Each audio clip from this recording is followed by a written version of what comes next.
شما فقط زحمت بکش خلیج فارس رو بگو خلیج عربی. هر چه نف خواسته بشی بعد مو بدمودم. فقط بذار یکم هرس ایرانی در بیه دست درد نکنه. خیلی سخته ولی خب مشکلی نیسته.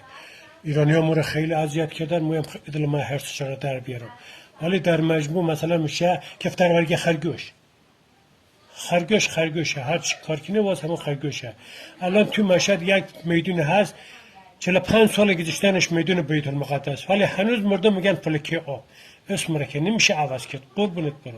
یکم ای که ما الان ده آمریکا سربازا که ته خلیج فارس کشته رفتن زیرش نوشته وفات خلیج فارس. الان ما چجوری بریم سنگ قبر رو عوض کنیم؟ خلیج فارس آخر خلیج فارس عوضم نمیره.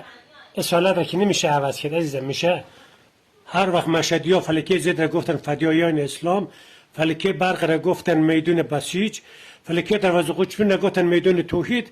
ما هم خلیج فارس را میگیم خلیج عربی.